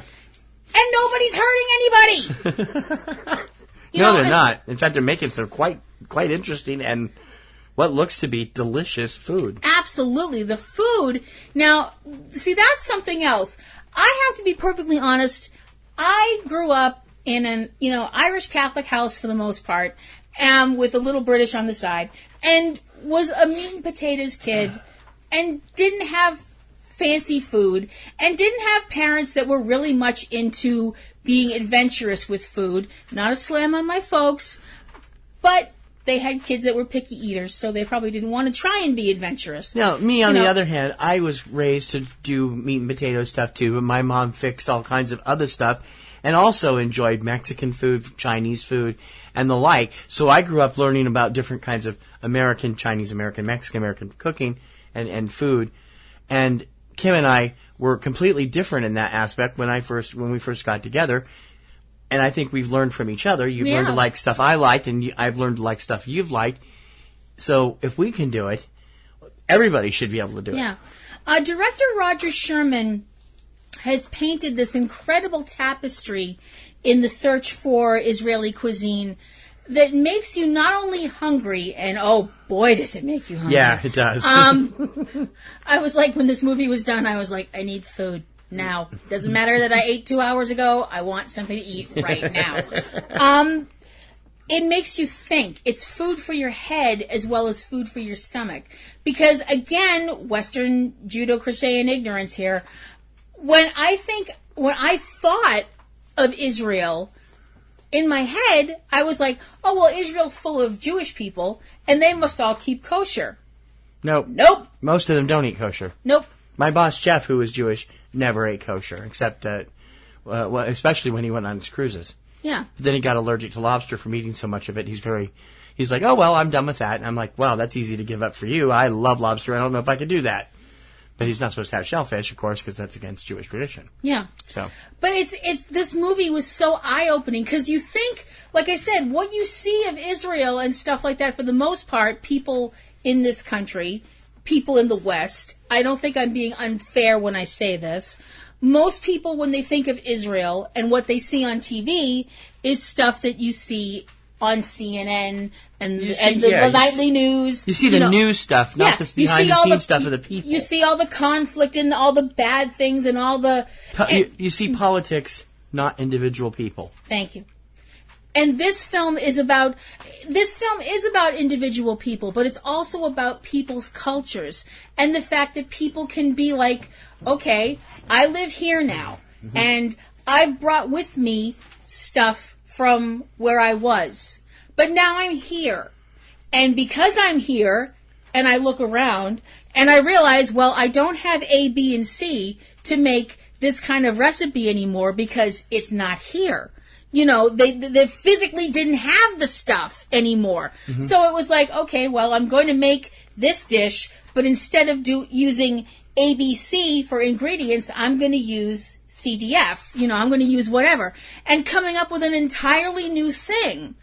And people ate it and went, this is really good. Not only is this good, this is better than what we used to have. And it's just a beautiful thing. Creation is a beautiful thing. Mm-hmm. I mean, people think of creation as just the creation of life. You know, life, boom, there it is. Mm-hmm. And that's great. I mean, that's one form of creation. But creation is so much more. And people need to, like, open their mind up to that. Creation is art. And creation is food. Food is definitely an expression of creation. If you make a dish that somebody tries and they go, wow, I've never eaten anything like this before. This is amazing. And that came out of your head, you just created something that's just as great as any painting or any sculpture or any sonata or any poem. You've made something that fed somebody's soul as well as their body. And that's what this film is about. It's about watching people feed each other's souls as well as their bodies. And it teaches you so much. I didn't know there was an Israeli wine community. That blew my mind. Yeah. I was like, I didn't even know you could grow grapes in Israel. And there they are. It does seem too arid. You know, we think of Israel as a desert, but it has lush areas too. I know. See, that's another thing. You can drive across the whole country in less than 2 hours, east to west. Yeah. So, I mean, that's another thing. This film shatters your conceptions of Israel and what you think Israel is and takes it and throws it right out the freaking window. You know, there are parts of Israel that are arid and deserty and stuff like that. But there's also mountains and there's a vibrant fishing community. On the Mediterranean, not the Dead Sea. Well, no. I need to get that in. We all know a high sodium diet's bad for you. That's going to the extreme. Yes. What did you think of this film? I loved it. I thought it was excellent. I'm a big food fan anyway, and this reminds me of a Jewish Israeli version of I'll Have What Phil's Having. Michael we love that show. It's coming back on Netflix later this year. Yay. And Michael is very much a very genial tour guide. He's the Phil of this particular movie. And we get to see inside of journalists who talk about... A couple of journalists is like, oh, there is no such thing as Israeli cuisine. And other people were like, well, it's new. It's a new baby cuisine, which you thought was an interesting expression. It did put imagery in my head that just was wrong. New Gerber falafel, this is baby food. Yeah, I know. This is what happens when horror movie fans hear a term like baby cuisine, because we're just naturally sick. And yet, when you see it, the other journalists say, yeah, it's there and it's growing and it's getting bigger and bigger. You see some of the fish dishes they made, some of the vegetable dishes with cooking with the wine. I'm sorry, not being Jewish and not being very familiar with Jewish people outside of the few that I've known, including my former boss, I'm not really that aware of cuisine of Jewish people beyond the stereotypical stuff, matzo and bagels and falafel. There is a lot more than those things in Israeli cuisine. Definitely. They're actually running tours now to some of the places they went in the film. It's being arranged. They've already had 3 of them, and it's being arranged by Via Sabra, who's the company that is owned by Avahi Tazbari, the culinary guide for Michael on this film. And you can get information about the trips on their website. I'll have links in the show notes. But it is an interesting film, and if you're a foodie and you're curious, this is going to open your mind to some new things you might actually want to check out in the near future. Definitely. What's your score? I give In Search of Israeli Cuisine a very enthusiastic A. I give it an A-. I think it's a lot of fun and a lot of really insightful stuff. It is open in New York right now. We'll spread to Los Angeles, San Francisco, and Philadelphia in the next weekend. In the next 2 weeks, Chicago, Minneapolis, St. Paul, Boston, San Diego, Washington, D.C., and other locales. If you're into food, check out In Search of Israeli Cuisine. Definitely do. Subject Cinema! Deja vu. What is it, and why does it occur? Just had that little feeling. You ever get that funny little, that kind of feeling, that vuja day? Not deja vu. This is vuja day. This is the strange feeling that somehow none of this has ever happened before. Deja Vu Review. As this is the last week of Masochistic Martial Arts March, we thought we'd dig into our vaults for a very special review. Back in 2008, in tandem with the release of Michael Angarano's film, The Forbidden Kingdom, Showcase Cinemas ran a series of old public domain kung fu movies called Kung Fu Flicks. We reviewed them on the show. And there was one that particularly hit us that we wanted to do for this Masochistic March, and we couldn't because you can find it on that box set I was talking about, right, but it's not available for streaming anywhere that I could find unless it's on one of the Kung Fu exclusive channels. No. So you might be able to find it out there. You might be able to find bits and pieces of it on YouTube, right, maybe. Yeah. I don't know. They called it the Deadly Duo when we saw it. The actual name of it appears to be Two Swords, Two Sorcerers. I spent hours going through old subject cinemas trying to find this review, and I hope you repeat. It's also with the movie that played with it. It was a double feature, and it goes back to February of 2008. This is our old Kung Fu classic for Two Swords, Two Sorcerers from our Showcase Cinemas Kung Fu Flick series. Enjoy. Everybody was kung fu fighting. Those kids were fast as lightning. In fact, it was a Oh, brother. Week 4 of Kung Fu Flicks. I got it right. I got it right. Yes, you did. Kung Fu Flicks. I don't know how much more of this I can stand. We have to stand at least 3 more weeks to get the stamp so we can enter to win that contest. I want to go see fight Forbidden Kingdom at the premiere. I want to meet Michael. So let's do this. We have to keep working at it. Now this week we weren't alone in pain. Stacy joined us.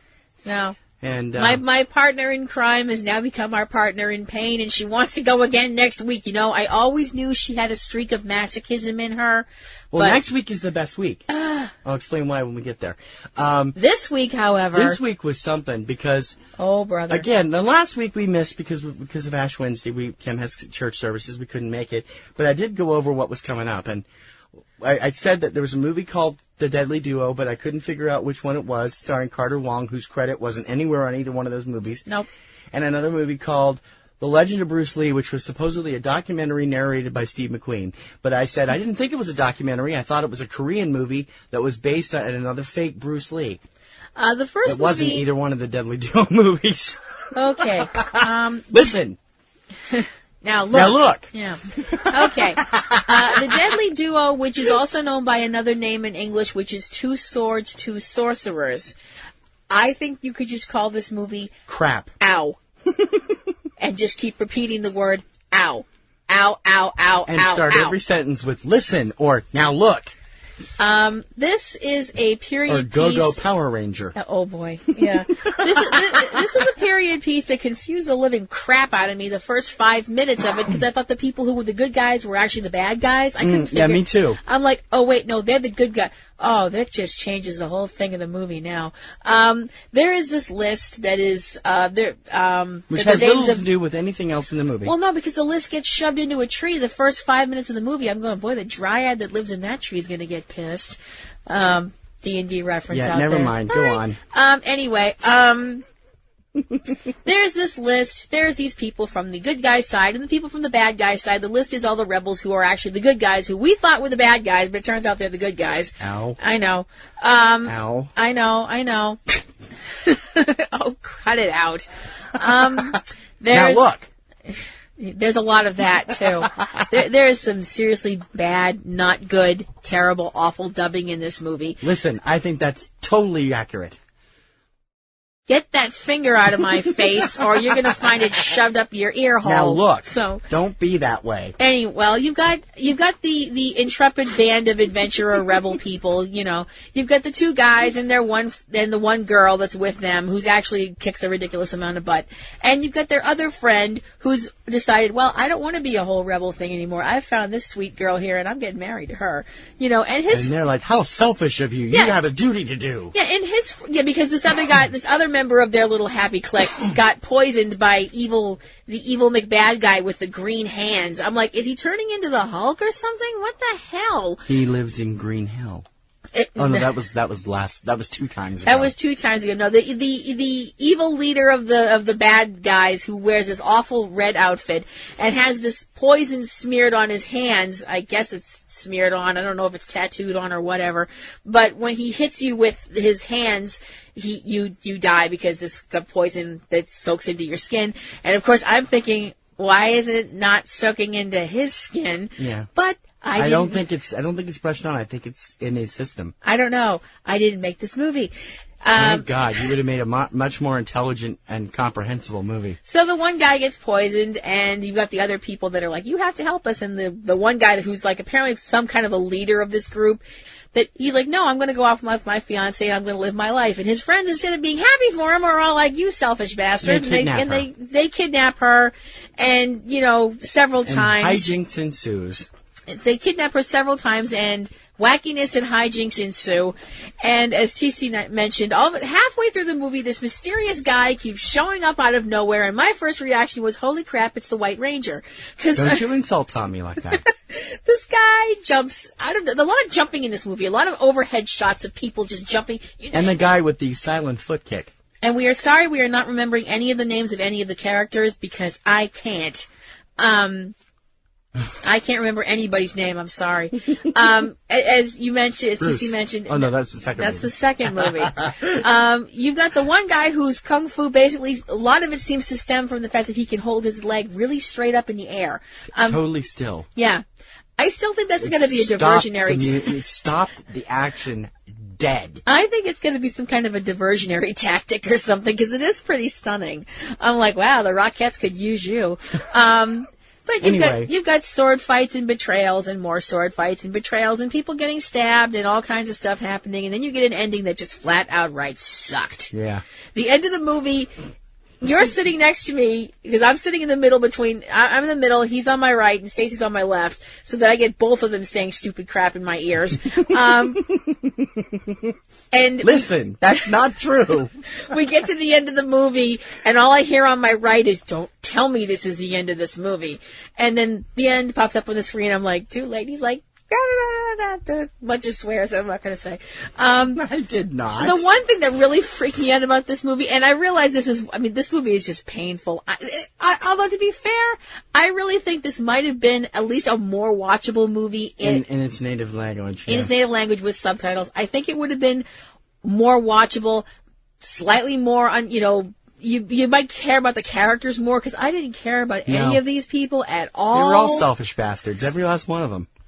And the thing that just the one guy gets poisoned, the hero, I suppose we call him the hero, and he gets poisoned, and so he's got to have acupuncture done to stop the flow of poison and save him. And this other guy's giving him acupuncture, and every time he puts the acupuncture needle in, I don't know what sadist dubbed this movie, but every time he puts the needle in, you hear every time. And I'm going, I don't think it's supposed to sound like that. I'm just like, dude, I think you're doing something wrong. It sounded like somebody taking a ball bearing and dropping it on a cookie sheet. It's like, no, I think it sounded more like somebody breaking a wooden skewer. Or breaking a pretzel stick. Yeah, that's good. I'm like, I don't think it's supposed to make that kind of a noise unless you're sticking that needle too far in and you've hit a bone. Just like this. I mean, that point, you and me and Stacey are just rolling around on the floor. This movie hurt. But what was to come, that hurt worse. Especially if you were a fan of the person that it was so obvious they were basing this piece of dreck on. Bruce Lee... The Legend of Bruce Lee was not the documentary that we had planned. Surprise! It was the god-awful Korean piece of crap. Actually, it was made in Hong Kong. It was Hong Kong. Yeah, it was Hong Kong. Okay. No, I didn't think it was Korean, but it was made in Hong Kong, starring Bruce Lee, L.E. So I think that would be Bruce Lee. I guess. I don't know. I'm not sure. And I learned something from this movie. Didn't you learn something? Yes, that everybody in Hong Kong talks with really bad Australian accents. Yeah, I'm like, why do these people have British and Australian accents? I don't understand it. The one thing that I learned from this movie, that apparently there are no police in this part of China whatsoever. Because you've got people getting in fights in the middle of the street and throwing knives at each other and whipping around chains and doing all this, Far Eastern version of the Jets versus the Sharks from West Side Story, not a cop in sight. The whole basic thing of it is this guy, who is obviously supposed to be Bruce Lee, who looks like Bruce Lee a little. And his buddy, who looks like Jackie Chan. And his buddy, who fights like Curly Howard, that's the big guy. I'm talking about the little guy. Oh, the little guy who sort of dead looks halfway through the movie. Off camera. There's nothing yeah. worse than an off-camera death. Nothing worse than an off-camera death? Shut up. That's what this movie did to us. I know. We're talking like this now. And you've got his other friend who looks and fights like Curly from the Three Stooges. I kept expecting him to go, woo, woo, woo, I think he was supposed to be the Sammo Hung clone. I think he was supposed to be funny, and it just wasn't happening. The thing that I thought was hysterical about this movie was that they would constantly refer to him as Bruce. They referred to his father as Mr. Lee, but they never referred to him as Bruce Lee. No. And I just thought that was funny in a sad, pathetic kind of way. Listen. Now look. We did that movie already. We did that movie already. Well, Bruce runs I'm into... sorry. Maybe I'll just go down under and have some, go out and have some kung fu. That's a really sucky Australian accent. But that was kind of like how it was in the movie. Yeah, it was pretty bad. So Bruce gets a snot kicked out of him by a rival bunch of kung fu artists from another school. So he goes and kicks the snot out of 3 cobras. Yeah, so he invents drunken snake fu, which is what I kept calling it all night and long. We were doing that, and she's been doing it ever since then. Watch out, or I'm going to hit you with my drunken snake fu. Well, I've evolved it now. I've got balding hamster foo. I mean, there's this whole thing. You're obviously, this movie takes every single solitary martial arts movie cliche you could think of and throws them all in a blender and hits puree. You've got this guy developing, he's developing the snake fist style, and he decides to develop the snake fist style more by working with a bunch of cobras. That seems really smart. And then he starts throwing in the whole drunken style of kung fu. He gets the snake drunk. Yeah, he's like pouring alcohol on the snake, spitting alcohol on the snake, basically treating the snake like crap, and I'm getting ticked. I'm sitting there going, dude, that's not cool. I was upset. Those are really cool snakes. This movie is insanely painful. It's just... Although I thought it was better than the other one. Oh, it was better than the other one by a long shot. It was better than the other one. It was painful because it was just so funny because you had all these Australian and really upper crust snooty British accents. I know. On some of these characters, it's like, oh my God. And the one guy that looked like John Waters. Yeah, the one guy that looked like John Waters, the guy who turns out to be the head of he's like the bad guy. He's the guy whose son Bruce beats into a coma or whatever. Qian Shi, who, if you are a martial arts fan, you know that he is the man that played Han in the real martial arts classic Enter the Dragon. I'm going, what is this man doing in this movie? What is this man doing in his courtyard outside in his pajamas? That's what I want to know. This is another movie where we both sat there going, that ending sucked. Yeah, they fight to the death, and then suddenly it's like, you fought well. Thank you. You fought well, too. The end. The end. Ta-da. What? Sorry, weren't you going to kill him? Wasn't he going to kill you? What the hell? So that's this week's Kung Fu flicks. Avoid. No, I wouldn't say Red alert. I wouldn't say avoid. I would say if you have a high tolerance for pain and want to misty your own stuff, go find these and have fun. Yeah, next week, this coming Wednesday, showing at 20 locations across most of the eastern two-thirds at various national amusements, including Showcase Cinema. There is something called Master of Broken Fingers. Is that the name of it? Master of Cracked Fingers. Master of Cracked Fingers with Jackie Chan, and the one I've been waiting for since this was announced, Lee Van Cleef, Timothy Van Patten, and Demi Moore in the 2-hour TV pilot, The Master, the series premiere, and another episode smushed together. I loved that show when it was on. It was wicked cool. In any case, and Lee Van Cleef just rocks. In any case, Wednesdays at 7 o'clock, Showcase Cinemas and other national amusement cinemas in this eastern two-thirds of the country, Kung Fu Classics.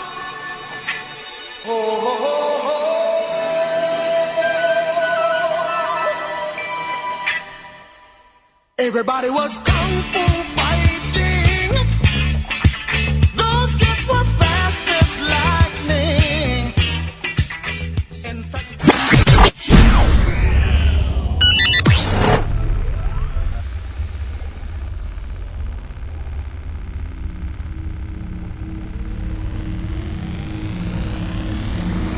Well, I think that's going to wrap up the whole thing for this week. Yeah. I think we're a little short. I'm sorry. We've got the Boston Springs Festival thing is just going nuts, and we're not getting the time we need to do everything. But it's been fun. Mm-hmm. And Kung Fu flicks, Masochistic Martial Arts March is over.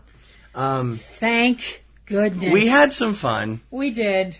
Did we? Sort of. Not this week. Not this week. And we hope you enjoyed the review of Karate Kids USA, and also the bonus we just put in. And your review of Power Rangers. Talk about Power Rangers, which also fit into that. Two sorcerers.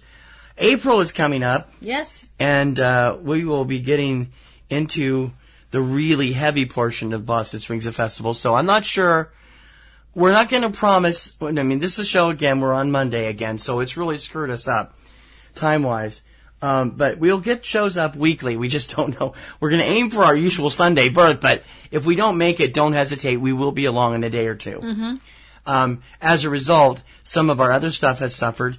I've pretty much neglected Catastrophe Vortex. I hope it'll be on this Wednesday. I don't know. We'll have to see. Things have been crazy.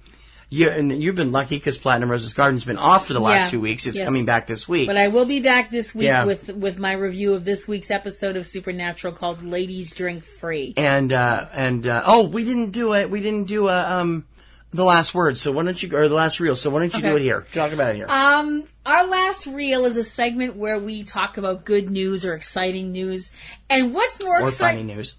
Or funny news. Or funny news. And what's more exciting than a new baby? Another supernatural baby has been delivered.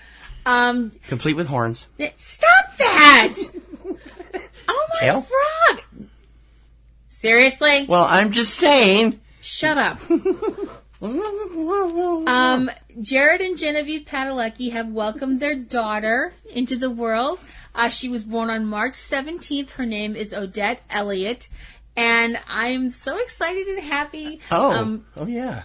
What? So, not a tail. She's got a shamrock up the ass. Right? Well, born on St. Patrick's Day. That'd be good luck, especially if it was a 4-leaf clover. Talk to the hand, because the face doesn't want to hear it. Look! Now listen! We did that bit already. Twice. So anyway, mother and daughter are both doing fine, and Genevieve was nice enough to post a picture on Instagram. We could see a little bit of the baby as she's holding her. She's got a lovely head of dark hair. And she looks very content and happy, and so does Mom. So congratulations and much love to Jared and Genevieve and their sons welcoming in their new daughter. I'm so excited. And you know what you could actually say? What? I mean, she's born of a supernatural and of supernatural fandom and all this around him. Could you say that Odette is magically delicious? No. Okay, fine. No, you can't. We want to remind everybody also, continue using the hashtag tripod, TRYPOD, and please tweet the show when we post it, Facebook it, let us get that word out there. Mm-hmm. And we'd love to hear from you. Please write us at subjectcinema@PNRNetworks. We haven't had an email segment in so long. No, I know. We hope Not since we moved. We'd like to hear from you guys. We'd love to hear from you guys and see what's going on in your lives. We also want to bring up real quick another show that we do together, which we have a lot of fun with, our Front Row 5 and 10 show. It will be on time on Thursday. Yes. This week is going to be really interesting. Our top 10 favorite bad films. Yes. And they have to be classed as bad. Yes. It can't be something that you think is bad that is everybody else likes, like Your Highness or one of those. It has to be an actually bad film. Yes.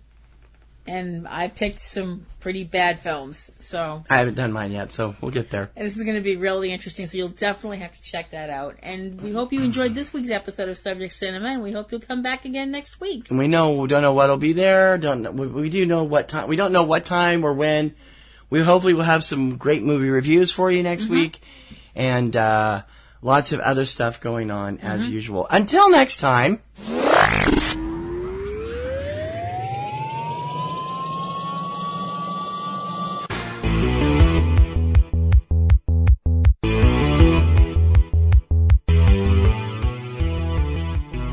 For Subject Cinema, I'm T.C. Kirkham. I'm Kim Brown. May your popcorn always be butter. And may your roses always be in bloom. TTFN. Bye now.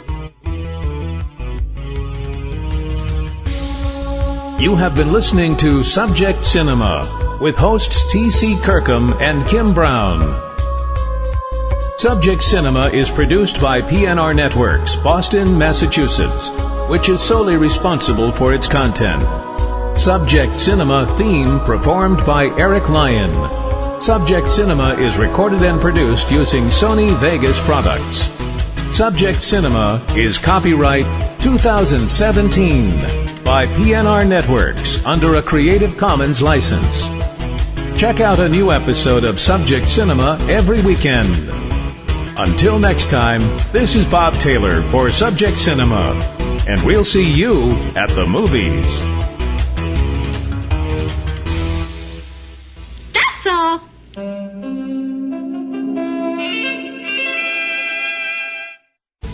Podcasting's choice. From coast to coast, continent to continent, right here 24/7.